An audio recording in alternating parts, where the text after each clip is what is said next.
Morning, folks. How we doing this morning? Pretty good myself. So I did the question and answer.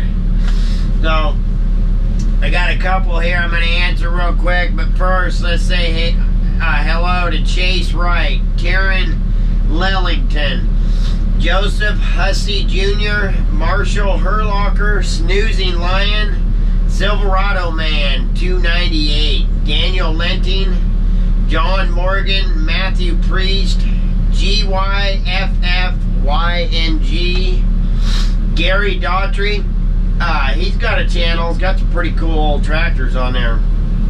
Keith Davis, Joel Bonneville, Matthew Dixon. I hope I spelled that right. I hope it's Matthew Dixon. Marvin Wagner, GSDAHL1, West Virginia Ranch Hand, V. Homify, VEHOMIFY, The Bogger, JJ Schultz, Jeff Drayton, Jasper Von Deerzon, Joe Bushi, and Logjam 5. Thank you all for subscribing to the channel and checking us out. I hope we can keep you interested. Lots and lots of good people in the comment section to meet up with. Don't be afraid to say hi. When you do subscribe to the channel, make sure you hit the little bell on top so every time I upload, you'll get a notification that I put a video out. But anyways, lots of questions. One of them was, because I talked about just coming back from Montana, what I was doing over there, and we'll get to that in a minute. But the other one was, or one of the other ones, the, God damn, that's cold. My profile pic has got a TMY 50, Thunderbird 50 swing yarder laying on its side. And it's the exact same yarder as this, except for it's a swing yarder. It's a TSY 50, sorry, and this is a TMY 50. While they were making them, for whatever reason, and they were sweet little yarders, inch skyline, inch guylines, 5/8 skid line, or you could run 3/4 skid line, but anyways, for whatever reason, when they made them, they made 2 or 3 of them with only 2 guy lines. And when you rig a yarder up and you hang your skyline, your guy lines are the same size line as your skyline is. So the braking strength is even. But when you're yarding, you want to try to get your skyline right in between 2 guy lines. That way you're pulling on 2. So if one breaks, the other one catches it. Well, on these 4 and 5, 6, 7 guy line machines, so the reason you have more guy lines is so you can change roads more often without having to move the yarder. So if you have a 4 guy line machine, you can go 1, 2, 3 roads at least before you bump guy lines, depending on your spread. Well, on a 2 guy line machine, you're bumping guy lines all the time. Well, that particular job, when we moved up there, what it was a rehab job, and it was like a 5,000 acre ranch or job. It's a ranch, it's somebody's ranch, but it's timber. Anyways, you can only log clear cut so much before you have to leave a strip of timber for the birds and the bugs and the animals and whatnot. So what they did is they'd logged this whole place, but they'd left these 200-foot wide strips here and there. They have to. And then after you log it and you replant it, once the stuff you replanted gets, I think it's 10 years old, it's tall enough, you can take that strip that you left. So this job was called a rehab unit, because when they had clear cut it the first time, they didn't replant it, they just let it naturally grow. So it had Doug fir, white fir, hemlock, cedar, red cedar, pencil cedar, oak, madrone, maple. I mean, it was just a mixed bag. So that's why they wanted to get this unit logged and replanted, so it was all planted with Doug fir. So where with the reprod only being that big, it wasn't big enough to hang guy lines on, but it was too old that the stumps that were there were too rotten. We weren't going to be able to use them, so we were going to have to hang on cats. So that's why they took the swing yarder, so we wouldn't have to have 5 or 6 cats for guy lines. Plus, you know, it was just a 200-foot strip and then go down the roadways and do a 200-foot strip. There was like 9 landings on this job altogether. So they took that swing yarder in there. Well, the whole time we're rigging it up, I'm pissing and moaning about it, because at this point I hadn't started running loader here. I was just running yarder. And damn nice machine. I really like it. I wish we still had it and didn't have this one, because we sold it. But anyways, we was going to be hung out there so far. I was not excited about running that yarder with the Skyline being hung out that far. You know, and I mean, I knew I had 2 cats for guy lines, and it was steep just like this, so, you know, we was going to have to hold the Skyline bone tight to get them on the landing, and just everything working against us. But it was the best machine for that job. And we did end up taking this one in there, and we fought it like crazy. Anyway, so rigging the yarder up, and we go to hang the Skyline. Well, they make the first layout, and I said, hey, do you guys realize it took 10 sections to go down one side? And they're like, yeah.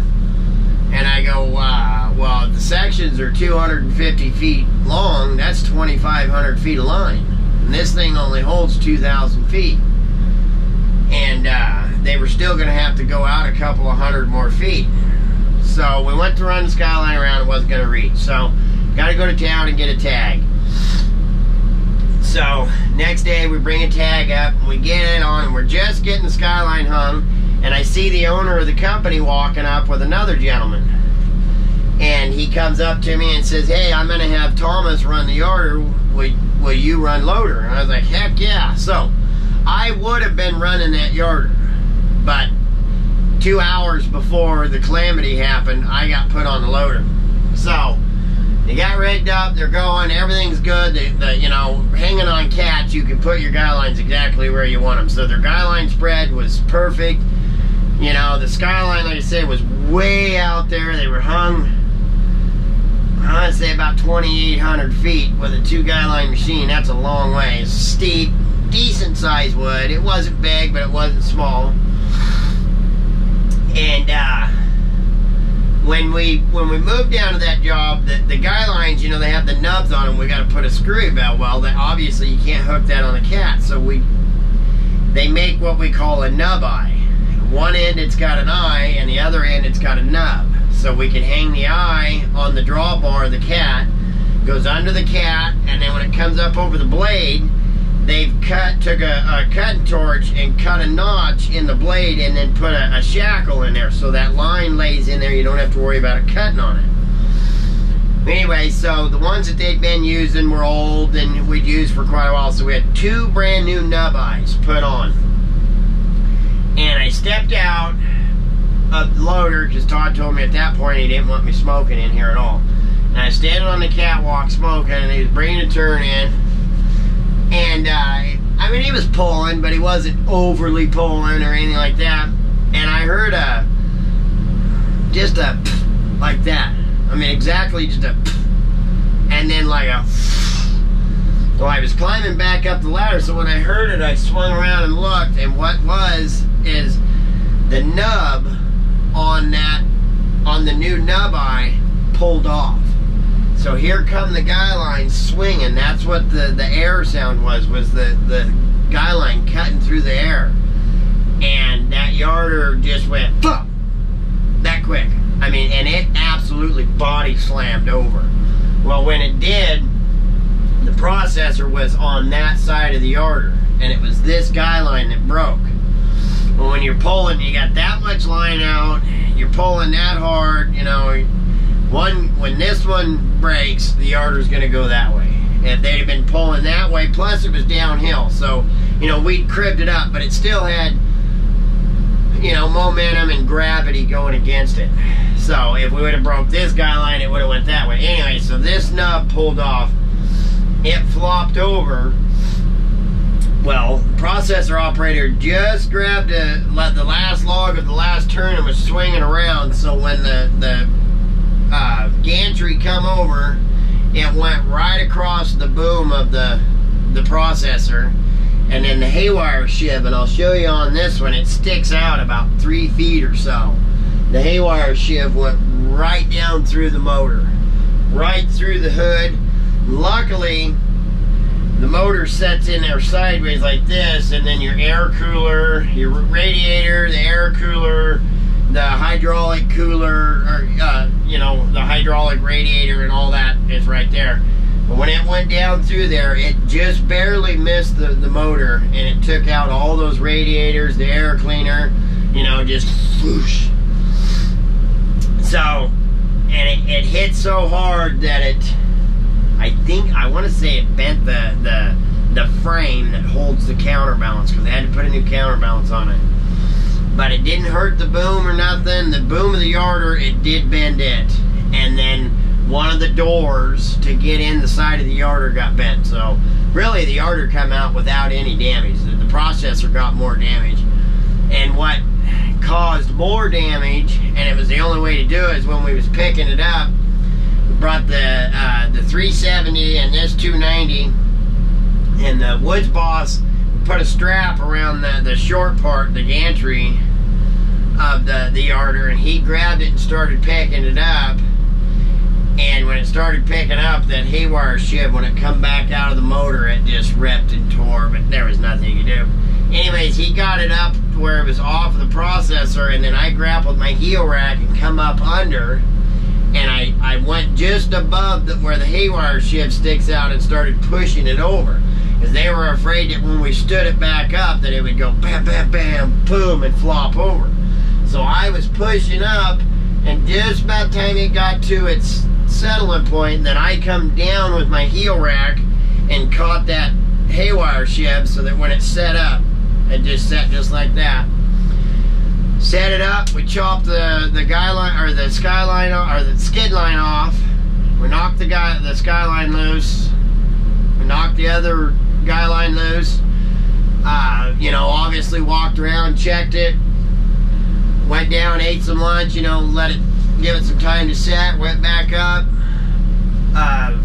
put some more fluids in it. All we had to do was put like 1.5 gallons of motor oil and a little bit of hydraulic oil in it. She fired right back up, just blah, blah, blah, blah. So we ran the skyline in, ran the guy lines in, tracked her out, took off down the hill. We put it on a low boy and took it to the shop. And then after they got the boom fixed and that door, they sold it. So that's the story behind the flopped over swing yarder. It absolutely was not anybody's. The hook tender didn't do anything wrong. The company didn't do it. I mean, you know, the company went and bought new nub eyes, and they had cats for guy lines. And the hook tender was hanging on a cat, and he was hanging on new nub eyes. So it was not personnel or owner fault at all. Why the nub pulled off, I don't know. And it was a clean, it didn't break, it just pulled off. So, one of those things that just happens. But it absolutely was not fault of human error. It just was one of those goofy, stupid logging things.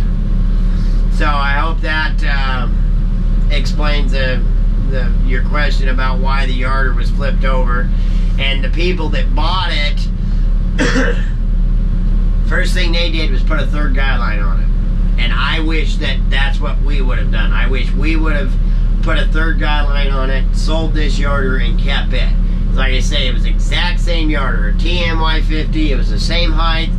Difference was, and the swing yarder wasn't even a factor in it, but it was track machine, and it was just a better all-around machine.